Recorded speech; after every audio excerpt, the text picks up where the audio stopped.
आज की कहानी है एक ऐसे कैदी की जो हर बार जेल से भाग निकलता है, फिर चाहे कितनी भी सिक्योरिटी क्यों ना हो। ये कहानी है जापान के सबसे खूंखार कैदी सुजुकी की, जो इस समय जापान की सबसे हाई सिक्योरिटी जेल में अपनी सजा काट रहा है। चेकिंग ड्यूटी पर घूम रहे गार्ड्स के जाने के बाद सुजुकी अचानक मुस्कुराया और अपना एक दांत बाहर निकाल लिया। कुछ देर बाद गार्ड्स फिर से चेकिंग करने आए, लेकिन इस बार सुजुकी फरार हो चुका था। उन्हें वहां किसी के मौजूद होने का शक हुआ, लेकिन सुजुकी भी कोई कच्चा खिलाड़ी नहीं था। वो बिना आवाज किए रोशनी से बचता हुआ इधर से उधर छुपता रहा। जब गार्ड्स ने आइसोलेशन सेल की दोबारा चेकिंग की तो वो समझ गए कि सुजुकी भाग चुका है। उन्होंने तुरंत बाकी के गार्ड्स को बुलाया और देखते ही देखते वहां भीड़ इकट्ठा हो गई। जब सुजुकी छत से भाग रहा था तो जोर जोर से जेल के सायरन बजने लगे। अचानक जोरदार बारिश शुरू हो गई और हमें पीछे की कहानी दिखाई जाती है।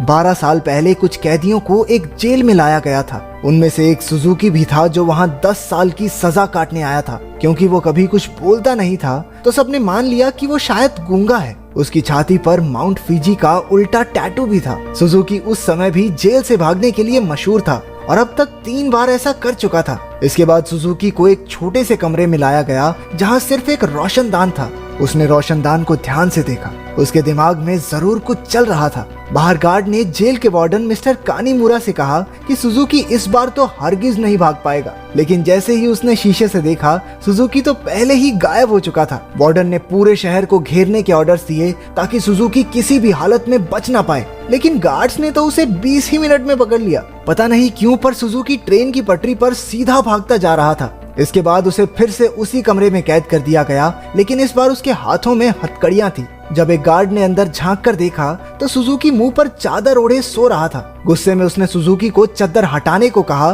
क्योंकि वो कोई चांस नहीं लेना चाहते, लेकिन जब बार बार कहने पर भी उसने चादर नहीं हटाई तो गार्ड्स ने मिलकर उसकी बुरी तरह पिटाई की। अगली सुबह वार्डन ने सुजुकी के सारे पुराने रिकॉर्ड्स निकाले। ध्यान से पढ़ने पर उसे पता चला कि जब भी सुजुकी जेल से भागता है तो हर बार वो ट्रेन की पटरी पर ही पकड़ा जाता है। रात को वार्डन गार्ड्स के साथ चेकिंग पर निकला। वो सुजुकी के सेल में पहुंचकर हैरान रह गए क्योंकि उसने किसी तरह अपनी हथकड़ियां खोल दी थी। गुस्से में गार्ड्स ने उसे मारते हुए पूछा, कैसे खोली हथकड़ियां? हाँ, कैसे खोली हथकड़ियां? लेकिन हमेशा की तरह सुजुकी चुप रहा। एक बार फिर से उसकी जमकर धुलाई हुई। एक दिन सुजुकी एक छोटी सी तार से खेल रहा था जिसे किसी तरह छुपाकर वो जेल के अंदर ले आया था। सवाल ये उठता है कि वो इस तार को अंदर लाया कैसे? मुंह में छुपा के? ना, गू में छुपा के। इसी तार की मदद से वो अपनी हथकड़ियां खोलता था। कुछ दिन बाद वार्डन 1 हफ्ते की छुट्टी पर अपने घर चला गया। अब सुजुकी के पास भागने का बहुत अच्छा मौका था। उसने अपनी तार निकाली और ताला खोलने की कोशिश की। जल्द ही वहाँ एक गार्ड चेकिंग के लिए आ गया। उसने झांक कर देखा कि सुजुकी फिर से अपना मुंह ढककर सो रहा था, लेकिन इस बार गार्ड बिना कुछ कहे चला गया। लेकिन असलियत तो ये थी कि सुजुकी अंदर था ही नहीं। वो तो छिपकली बनकर छत से चिपका बैठा था। वो जेल से भागने के लिए सही मौके के इंतजार में था। गार्ड के जाने के बाद वो धीरे धीरे ऊपर तक पहुंच गया। उसने छत की एक खोखली जगह पर मुक्का मारा और वहां से भाग निकला।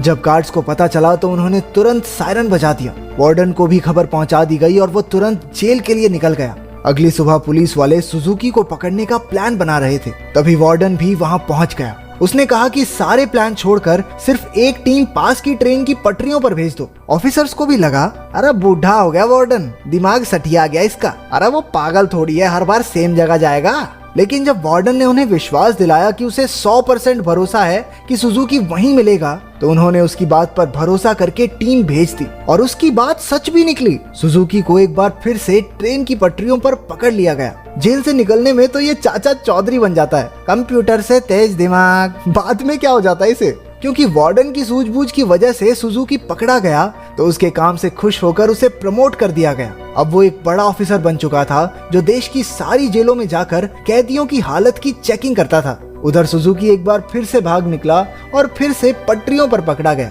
हर साल उसे एक नई जेल में भेजा जाता जिसमें और ज्यादा टाइट सिक्योरिटी होती, लेकिन वो हर जगह से बचकर निकल जाता था। इसी वजह से मीडिया ने उसे स्टार भगौड़े का खिताब दिया और वो पूरे देश में मशहूर हो गया। 12 साल बाद उसे सेंट्रल जेल में लाया गया। यहाँ वो कड़ी सिक्योरिटी में था क्योंकि 10 गार्ड सिर्फ उसी पर निगरानी रखने के लिए खड़े थे। उसका कमरा भी पूरी तरह सीमेंट से बना था और दरवाजे पर कई ताले थे। ये वही आइसोलेशन सेल है जो हमने कहानी की शुरुआत में देखा था। गार्ड्स के जाने के बाद सुजुकी ने चारों ओर नजर दौड़ाई। वो एक बार फिर से भागने की तैयारी में था। एक गार्ड ने खाना लाकर उसके सेल में रखा, लेकिन उसके जाने से पहले ही सुजुकी ने उसे पकड़कर हथकड़ी लगा दी। गार्ड ने तुरंत सीटी बजा दी, जिससे कई और गार्ड्स वहां आ पहुंचे। उन्होंने मार मार कर उसकी बुरी हालत कर दी। होश आने पर सुजुकी ने दरवाजे से गार्ड्स को जाते देखा। उसके चेहरे से खून टपक कर लोहे की सलाखों पर गिर रहा था। अगली सुबह गार्ड्स ने उसकी हथकड़ियों पर कुछ और पेंच कस दिए, ताकि इस बार वो उन्हें खोल ना पाए। जाने से पहले वो एक बार फिर से उसके शरीर की थोड़ी मेंटेनेंस करके गए। इसी तरह सुजुकी के दिन बीत रहे थे। वो जानबूझकर गार्ड से पंगे लेता, वो उसे मारते और फिर वो अपना खून लोहे की सलाखों पर टपकाता। एक दिन गार्ड्स ने उसे इतना मारा कि उसका दांत टूटकर गिर गया, लेकिन सुजुकी ने उसे उठा लिया और उसे देखकर अजीब तरीके से मुस्कुराने लगा। ऐसा लग रहा था जैसे ये सब उसके प्लान का ही हिस्सा है। इसके बाद सुजुकी दीवार पर अपने दांत से कुछ बनाने लगा। कुछ हफ्तों बाद सुजुकी ने एक और गार्ड पर हमला कर दिया। इस बार उसे सबसे खतरनाक सजा दी गई। उन्होंने उसे एक लंबी जंजीर से बांधकर ऊपर लटका दिया। 1 साल बीत गया और सुजुकी अभी भी सजा काट रहा था। उसकी हालत बहुत बुरी हो चुकी थी। शरीर सड़ने लगा था और उसके घावों पर कीड़े पड़ चुके थे। आखिरकार उस शाम गार्ड्स ने आकर उसकी जंजीरें खोल दी। पूरे 1 साल बाद उसे चैन की सांस आई थी। उधर पुराना वार्डन मिस्टर कानेमुरा वहां की जांच करने पहुंचा। उसने आइसोलेशन सेल में जाकर देखा कि सुजुकी की हालत बहुत खराब थी, लेकिन वो उसे नजरअंदाज करके वहां से चला गया। इसके बाद वही रात आई जहां से कहानी की शुरुआत हुई थी। जब बाहर बिजली कड़कने लगी तो सुजुकी ने अपने प्लान को अंजाम दिया। उसने अपना दांत निकाला और हथकड़ियों के पेंच खोलने लगा। असल में सुजुकी दीवार पर दांत से कुछ बनाता नहीं था, बल्कि वो तो उसे घिस घिस कर तीखा कर रहा था, ताकि उसके इस्तेमाल से पेंच खोल सके। हथकड़ियों से आजाद होकर उसने दरवाजे पर जाकर लोहे की सलाखों को धक्का देना शुरू किया। लगातार खून टपकने की वजह से सलाखों पर जंग लग चुका था। कुछ ही पलों में सलाखें टूट गई और सुजुकी जेल से फरार हो गया। इसके बाद सुजुकी के जन्म की कहानी बताई गई। उसके पैदा होते ही उसकी माँ की मौत हो गई थी और उसका बाप जेल में सड़ रहा था। इसी वजह से वो अपने रिश्तेदारों के घर पला। एक दिन सुजुकी जंगल में प्रैक्टिस कर रहा था जब उसे दूर से एक आदमी आता दिखाई दिया। ये कोई और नहीं उसका बाप था। उन्होंने कुछ समय बातें की और तभी उसने अपने पिता की छाती पर माउंट फीजी का एक टैटू देखा। बदकिस्मती से जल्द ही वहाँ कुछ पुलिस वाले आ गए जो सुजुकी के पिता को पकड़ना चाहते थे। वो उन्हें देखकर रेल की पटरी पर सीधा सीधा भागने लगा। इस दिन सुजुकी ने कसम खाई कि एक ना एक दिन अपने पिता से जरूर मिलेगा। वर्तमान समय में सुजुकी फरार होकर एक बार फिर से पटरियों पर दौड़ रहा था। मिस्टर कानीमुरा ने पीछे से उसे रुकने के लिए आवाज दी और हैरानी की बात यह थी कि वो रुक भी गया। कुछ ही देर में गार्ड्स की एक टीम आकर उसे पकड़कर ले गई। देश की सबसे कड़ी सिक्योरिटी की जेल भी सुजुकी को नहीं रोक पाई, इसलिए मिस्टर कानीमुरा ने उसे धरती की सबसे खतरनाक जेल प्रिजन आइल में भेजने के ऑर्डर्स दे दिए। प्रिजन आइल किसी मामूली जेल की तरह नहीं थी। वो समंदर के बीचों बीच बनी थी, जहां लगातार तेज बहाव रहता था और सबसे जरूरी बात, वहां ट्रेन की पटरी तो बिल्कुल नहीं थी और तो और समंदर शार्क से भरा हुआ था। इसलिए वहां से भागकर बच निकलना एकदम नामुमकिन था। जेल के अंदर के हालात भी इतने ही खतरनाक थे। पूरी जेल में चारों ओर हजारों गार्ड्स थे और अगर कोई कैदी भागने की कोशिश करता तो उसे देखते ही गोली मार देने के ऑर्डर्स थे। जब सुजुकी वहां पहुंचा तो उसे तुरंत उसके सेल में बंद कर दिया गया। वो कोई कमरा नहीं बल्कि कुछ रॉड्स थी जिन्हें सुजुकी के शरीर के आसपास ऐसे जोड़ दिया गया था जिससे भागना तो दूर, वो हिल डुल भी ना सके। उधर कानीमुरा ने जेल की लाइब्रेरी में जाकर सुजुकी के बारे में जानकारी निकालनी शुरू कर दी। ढूंढने पर उसे कुछ पुरानी फाइल्स मिली जिन्हें वो पढ़ने लगा। उधर जेल में सुजुकी ध्यान लगाकर खड़ा था। हालांकि बाकी लोगों के लिए वहां से भागना नामुमकिन था, लेकिन सुजुकी के दिमाग में कुछ तो खिचड़ी पक रही थी। अचानक उसने अपने दोनों कंधों को डिसलोकेट कर लिया और उस छोटी सी जगह से सिकुड़कर धीरे धीरे बाहर निकलने लगा। एक कैदी ने उसे ऐसा करते देख लिया, लेकिन वो इतना नशे में भंड था कि कुछ बोल नहीं पाया। उधर कानीमुरा अभी भी अपनी रिसर्च कर रहा था कि जेल के सायरन बजने लगे। हालांकि परेशान होने की बजाय जेल का वार्डन खुश हो गया, क्योंकि वहां से बचकर निकलने का कोई रास्ता था ही नहीं। ऊपर से आज सारे गार्ड्स को एक कैदी को गोली मारने का मौका मिलेगा।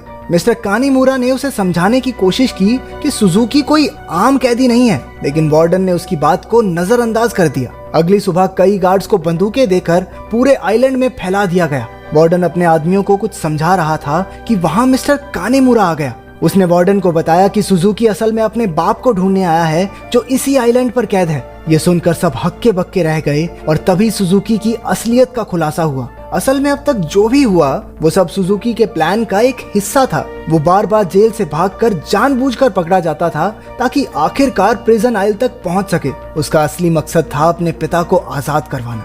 आखिरकार सुजुकी अपने पिता से मिला और एक दूसरे को इतने साल बाद देखकर दोनों खूब रोए। बदकिस्मती से मिस्टर कानीमुरा वार्डन और बाकी के गार्ड्स के साथ वहीं आ रहा था, लेकिन उनके पहुंचने से पहले ही सुजुकी उस बूढ़े आदमी के साथ गायब हो गया। सुजुकी अपने पिता को आइलैंड के छोर तक ले आया। उसने पहले से ही वहाँ एक पैराग्लाइडर तैयार कर रखा था।